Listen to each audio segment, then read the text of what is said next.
Telford Thomas of Thomas Computers, and I just want to inform the community of the latest and greatest scam out there. If anything pops up on your computer informing you to call someone, please don't call that number, because those are the hackers. They have charges and fees up to $275 or more, and so you don't want to get caught up in that. The best advice I can give you is to turn your computer off and come see me at Thomas Computers. Yo, what up? This is DJ Chip, and you are watching New Way to Live Network. Bam. Hello, how you doing out there? I'd like to welcome you to another session of Dr. Hood Visions. We are certainly delighted to have you with us this evening, and settle back and relax and listen, because it's time for us to get a better vision for our future, and I think through this interview, this will be a beginning. Good evening.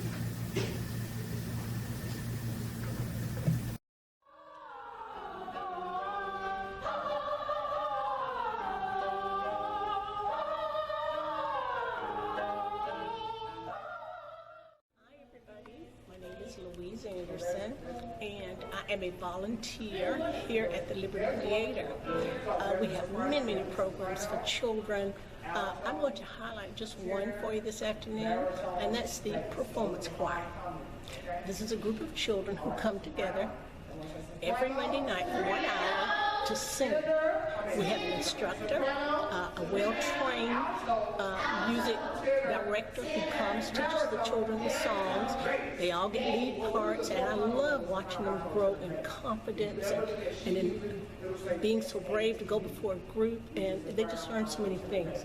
Right now we have about 15 students. Our goal by Christmas is to have 50 students. The cost is nominal. We pay $15 a month, and that money goes to pay the instructor. So I hope you'll come out on Mondays and bring your children just for a trial to see if they like it. And I guarantee you they will, and I guarantee you that this will serve them so well in the future. Hope to see you here. Take care.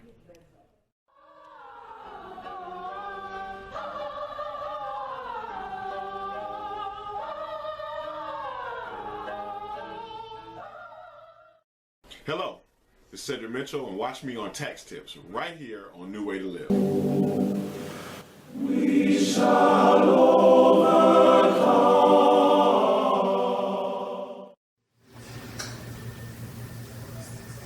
I'd like to welcome you back to Dr. Hood Visions, and this evening we're talking with Ms. Tanza Thomas, the president of the Columbus Branch NAACP, also the secretary of the NAACP Georgia chapter. She has acquired quite a noble reputation in the NAACP community nationally, and she has certainly brought home many trophies because of the work and the leadership that she has done. Now, I first really met Tanza really over the radio. I didn't really know her, I had never seen her, but they were boarding the bus going to Louisiana, I think it was for March. And I wanted for them to just kind of share with me at that time, what was it, the March all about, and somehow Tanza was the person. And so we talked, and she told me where they were going. I think she called me when they were there, doing that march. Where there was something about they had a hanging tree on the high school campus, and the blacks, the whites were beginning to fight around those issues, and the blacks were the ones that got punished, and the Caucasian kids did not. And so after that return, I told her that whatever anything was taking place, she was like my roving reporter. That I expected her to call me and just let me know, on the air, so the community could connect and join in with what was taking place. And so I watched her develop, and she acquired more knowledge, and she still had the same fire, and we're just trying to make a missile out of her instead of a shotgun. And so, Tanza, thank you for of course, being here with us this evening. Let's get right to it, Tonzo. Recently, I guess you were friends on Facebook with Mr. Seth Brown. And apparently he made a comment, I guess, didn't say or half-hearted, I guess, jokingly. It's part of the humor of, I guess, Caucasians. And he said that he had the makings at Walmart, the makings of a redneck bum. And you took some issue with that. So some people say, well, it was just a joke. I don't know why it was such a big deal. Now, of course, my feeling was that he's well, yeah, I agree with his definition of himself. I mean, you know, who am I to disagree with him? Right. If he said he's a redneck, I said, okay, you got my vote. You know. So now the bum part, you know, I look with interest. I mean, you know, what is that all about? Right? And why would that be humor? But anyway, you know, you've been following him. You all consider yourself being certain associates, not friends. You're just Facebook friends anyway. So tell me a little bit about, you know, when you read it and kind of what transpired as to then we're going to kind of move our way into where it is now. And it seems like, you know, it's a whole lot of chaos, kind of like it's a media frenzy. And apparently something was touched, and you know, and so therefore, you know, whether good, bad, or indifferent. So we're gonna get there. But right now, tell us what was the initial problem that you had with his comments. Well, when I first saw his comment on Facebook, I read it and I was like, wait a minute.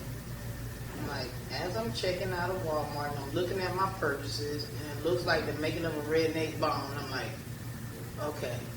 I totally didn't even look at the word redneck. I saw bomb. And knowing where I come from, I'm a military brat. My father's a former Panther. And my fiance is a Muslim. And I was like, okay, Seth, you might want to take that down. I was like, I say what I said to him on Facebook. Yeah, you said. I said, that's funny. Okay. I did not spell the word, but it meant the same thing. Right. And so I asked him to take it down, and he chose not to even respond. I said, this is offensive to some people, and he still chose not to take it down. So as I'm reading other people's comments, they're like, okay, Chief, you just made the list. So even his white friends knew that it had went too far. And so I think that after I spoke with my family members, friends, and members of the NAACP about it, they were like, oh, you have to say something, because if it had been any other member of this community, especially of the Islamic faith, the FBI would have been at their door. And then even if I, as president of the NAACP, a nonprofit organization and a volunteer, if I had said that, the police would have been at my door. So I thought it was irresponsible of the crime prevention director to say something, given the climate that we're living in Columbus and in the United States and abroad, as well as this being a military town. That should have been said from someone who works for our city government. Did you know that in today's society, your credit score is like a vital sign in the hospital? It's being monitored at all times. If not by you, certainly someone else is monitoring your credit. It can have various impacts over your life. It can impact your insurance premiums as well as your interest rates. You can be denied the ability to rent a home, purchase a car, get a credit card, or even more, you can be denied employment. Did you know that over the course of your lifetime, less than an excellent credit rating could cost you over $150,000? 20% of credit reports have errors on them, causing lower credit scores. But did you know this? The Fair Credit Reporting Act gives all Americans, including you, the right to dispute and or investigate any item on their credit report. Inaccurate, erroneous, or obsolete items such as late payments, charge-offs, foreclosures, judgments, repossessions, bankruptcies, tax liens, collections, short sales, medical bills, and many other items can be removed from your credit file or can be updated to reflect paid as agreed. Hey, you don't have a minute to waste. Call me today at 706-366-5520. Again, that's 706-366-5520. Let's get started increasing your credit score.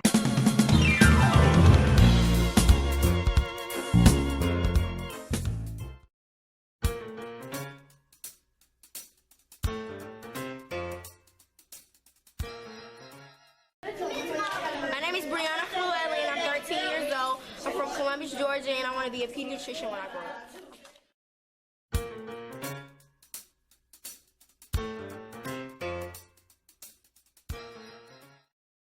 Hello, my name is Sylvester Jenkins, pastor of Passover Ministries, and you're watching New Way to Live. Join us on this broadcast as we talk about life skills. God bless you. We shall overcome. So what I'm sort of hearing is that that in the country as well as in the world, there have been terror attacks and things of that sort. And of course, bombings. I mean, what just took place in Turkey, and of course, what the situation went on in Florida and just other places. It's been high in the news. I thought it was kind of ironic that in all of this, it sort of drowned out the Charleston murders. I mean, and we'll talk about that maybe another day. But I just thought it was kind of ironic that some of these things kind of drowned that out. And so I remember at the beginning, before then, they were talking about he was going to go into some kind of trial or something, but all of a sudden it just went out, and I didn't hear anything else about that. And maybe we'll get back to that at some point. But anyway, so therefore, his initial response to you was what? Well, he liked my status, meaning I understand what you're saying, and that was it. But there was no initial follow-up, and there was no taking down of his post. And so after I spoke with a few community members and other members of other organizations, it was like, okay, we got to say something. And so when we got to say something, that really meant the NAACP got to say something, we'll back the NAACP up. Because many times people are afraid to say something unless the NAACP says something. NAACP is the Bible. And so many times we put ourselves out there on the line and we get the brunt of the repercussion. And so I was like, well, I don't have nothing to lose. You made a mistake. Say you made a mistake, but don't say freedom of speech, because when you are a salaried employee for the city, that means you are an employee 24/7. So your freedom of speech don't matter on your personal time or public time.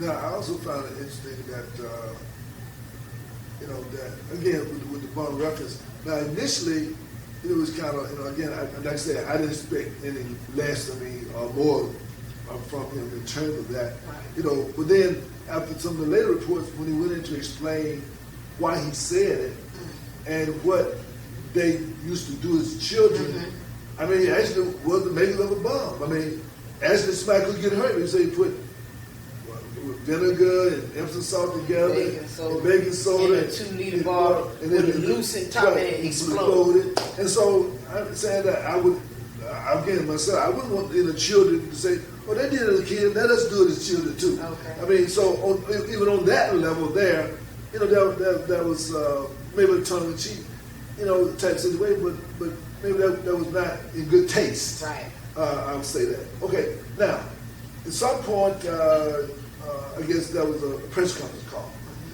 Okay, and now, when you went to the press conference, was the idea that you were going to ask for retraction or apology, or something of that sort, or that you already felt that this reached the threshold of firing? Well, I asked for the retraction first. Before I thought about it, I contemplated, I spoke with other members of this community, and I wanted him to say, I'll resign, or ask the mayor to have him suspended, because Judy Tucker was suspended off something less than that. And so when I asked him to retract it, it no longer took it from being suspended, but because I'm a community leader.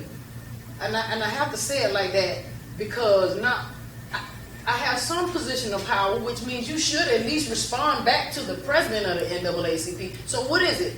Is that I'm a girl?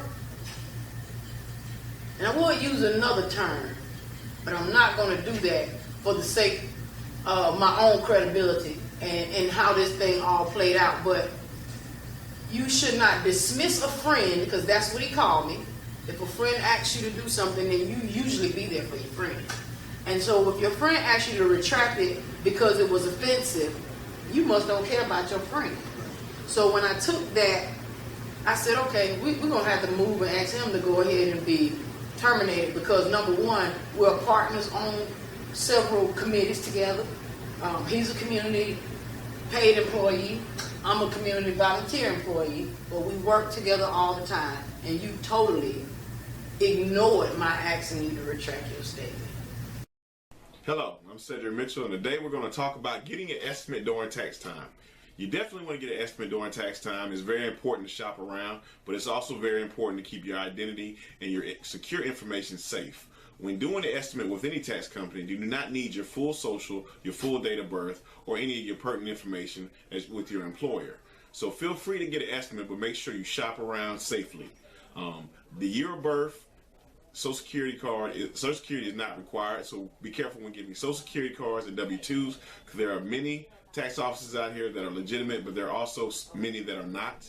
And what they will do is e-file your return as soon as you leave, even though you haven't signed any documentation. A lot of people don't know that the IRS will only take a Social Security number for you or a dependent once. So be careful when you shop around and be safe. We shall overcome. Okay, so at the press conference, what were the major points that you made before the media at that time? One was, we just celebrated the 240th Independence Day, the day before the press conference. The day of the press conference, it was the 165th day of Frederick Douglass' speech to America that said, y'all are celebrating, white America celebrating Independence Day as a day of freedom, while black people are still enslaved. And so I felt the same way then. If that had been a black person saying something about a bomb, they would have dismissed it. Also, at that press conference, I took the crime analysis and the statistics for Columbus of last year, and I compared them to what's going on now. We had 22 murders last year. We got 14, and we only in the 7th month of the year. And so, as I put the statistical analysis together, and I'm looking at it, and I'm studying here for 18 months that crime is down in Columbus. You're the crime prevention director. Our mayor is the mayor. She is over all of these departments. And so if they're going to keep saying to us crime is down, and then you're going to give us a number, that's a statistic. Don't give us a number. Give us a name. Stop saying crime is down, and then crime is down because it's a city the same size as Columbus. Crime is down. No, give me a number. And then with that number, give me a name, because every person that lost their lives on the street of Columbus has a name. Okay, so that was basically the flavor of the press conference. Yes. Okay. Now, when did you start getting some pushback from the mayor's office? I think I read something where it was supposed to say that she said basically absolutely there was no question about him he's not going to be fired. I don't know whether they would reprimand or not, or whether that was a part of the discussion. But I guess when I thought about that, and I said, well, he's on her staff, so therefore that meant that if either she would then take the position that her staff member is out of order, Right. or either that the staff member was speaking on her behalf, or that she decided to dig in and say, well, this is my staff, and can anybody tell me what to do? Right. I mean, and maybe that might be some other perspective. I'm saying that off the top. You know, as I looked at it, I said, did she take that personally? That her being the public safety director. I mean, or just what? What was your impression? And what did she say that kind of stunned you a little bit?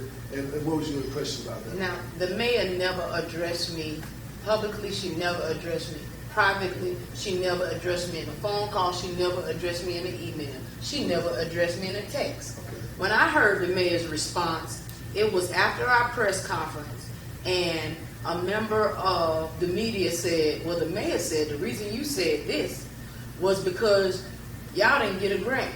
And I was like, I was stuck and stunned for a minute. I'm like, what are you talking about? I said, what grant? And she said, well, y'all applied for a grant from the city. I said, no, we didn't. We partnered with other organizations to as a community coalition for a grant. We did a letter of understanding, a memorandum agreement of understanding between the Muskogee County Jail Project and the NAACP. So why would the mayor tell you that we didn't get a grant prior to us having this press conference? Because we haven't talked to the mayor, nor did we know about the grant.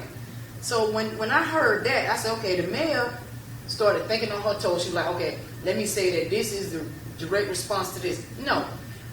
Our people in our black community, as long as that crime prevention committee has been in place, we have never gotten the money that we needed in our community. And the NAACP has been doing this work in this community 76 years, and in this nation 107. We've been doing the work without the money. So with that being a sign, with that being a smokescreen, address the real issue. The reason you're having crime on the south side of Columbus is because the money that is for at-risk youth are not coming to the south side of Columbus.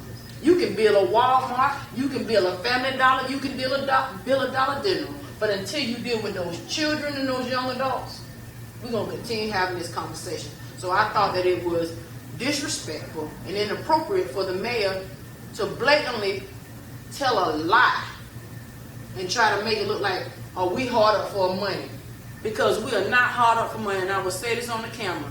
I would rather us not apply for any grant in the name of the NAACP as long as I am the president, because you will not control what we do in our organization because you're tied to the dollars in our pocket. Hi, my name is Felicia L. Hamilton, and you're watching New Way to Live TV. Now, some people said that you make them uncomfortable because you call the mayor a lie. She called me one. What she did? When I said we didn't apply for a grant, and she said yes, the NAACP did. You called me a lie. Oh, okay, yeah. So I mean, some people, that express say, why did she call the mayor a lie? I mean, and I said, well, I don't know. I didn't read any of it. I mean, I didn't know. I said maybe she disagreed with the mayor, and they had a mutual disagreement. I mean, no, she called her a lie. You don't call the mayor a lie. Why not? Well, I'm just saying this is kind of what the conversation that I had with some people. And I said, well, I mean, I don't really know. I said, I haven't read the articles, so I can't really say. So that's kind of how that went. Now, but getting beyond that, I guess the long and short of it is well, where are things now? Well, we are planning on meeting with the mayor and Seth Brown, and we're going to ask for a formal apology. You don't have to fire him. You already said you're not going to do that. But at least a formal apology, because we have members of the NAACP who are of the Muslim faith. We have family members that are of the Muslim faith. And I know for sure that if they had made that statement, they would have been visited by the FBI. If they were the crime prevention director as Muslims, they would have been fired. Well, and they wouldn't have to be Muslims. I mean, really, Anybody, who would make a statement, and I guess my thing was that you're giving people, it'd be one thing if that was just kind of a phrase for that, but that you actually can blow something up with that. Yes.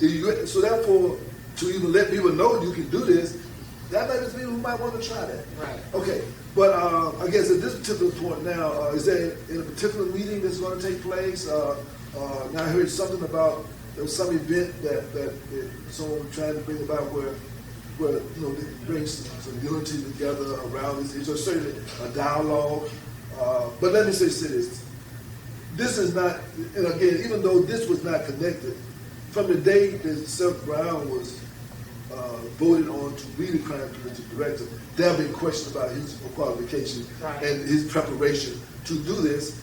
And also, the fact of the matter is that if violence and juvenile crime has been this important of an issue, where lives have actually been lost, then why haven't the money followed the level of severity of the problem of crime? Absolutely. The monies have been going back to the same institutions.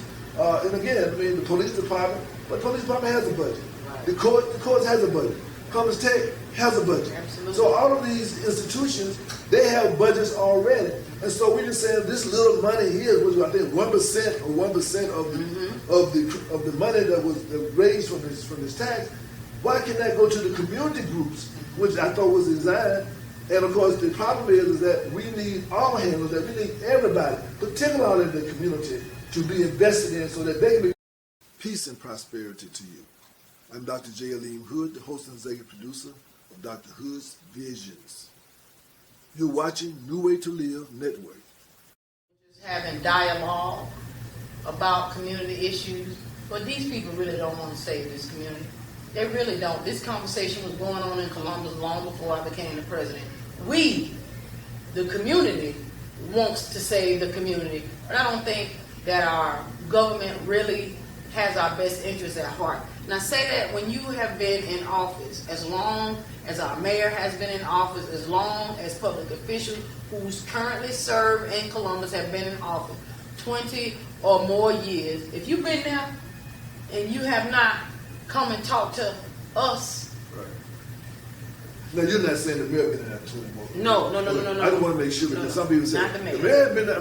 People. Okay, but I guess in conclusion, what do you want citizens to do?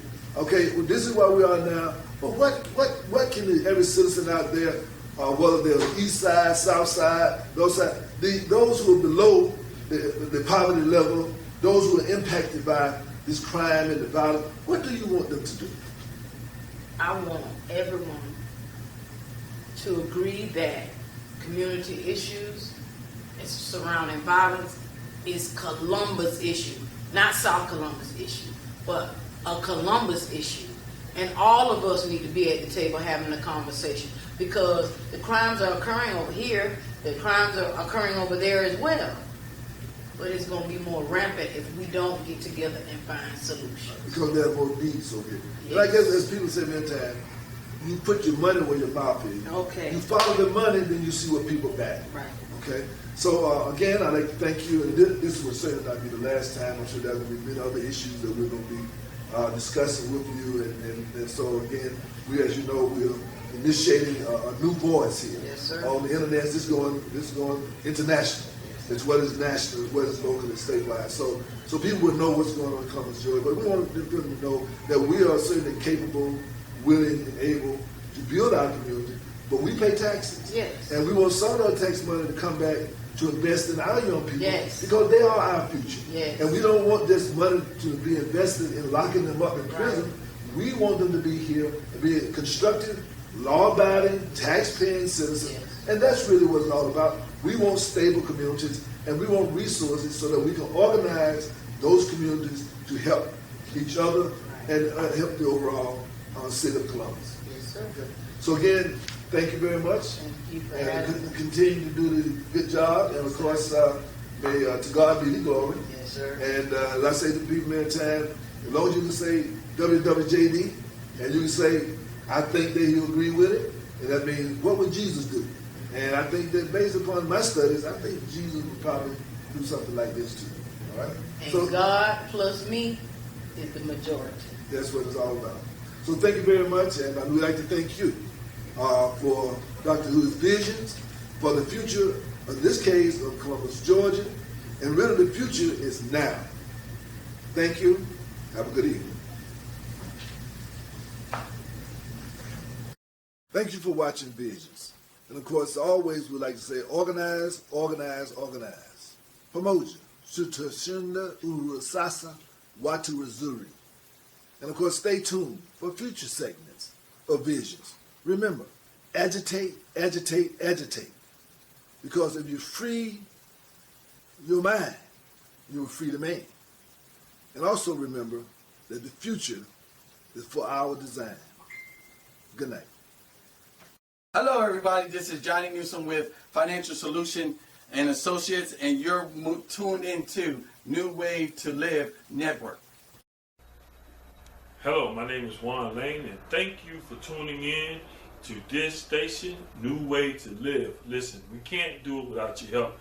We need you to send your donations in today. This is how this station operates, and we're trying to do the very best for you and your family with the production that we have. We are really giving it our all, but we cannot continue it without your financial support. So please send your offerings in to P.O. Box 3615, Columbus, Georgia 3631903, in care of New Way to Live, and we'll make sure that we get it on so we can keep this great program going.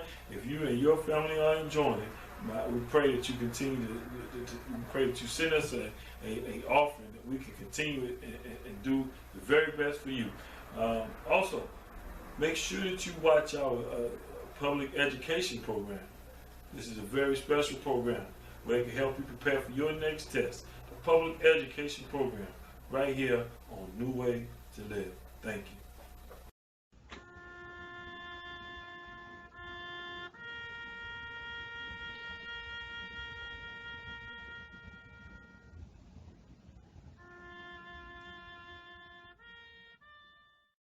Did you know that the majority of people have no will, trust, or power of attorney?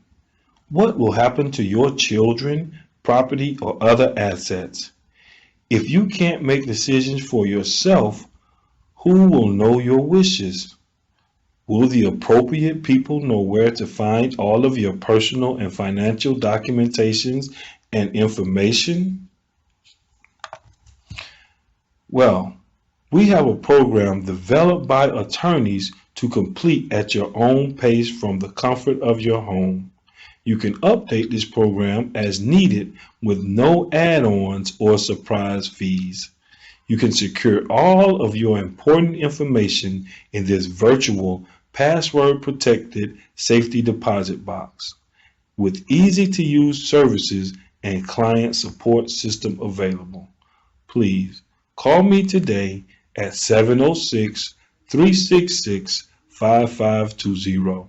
Again, call me today at 706-366-5520. I hope to hear from you soon.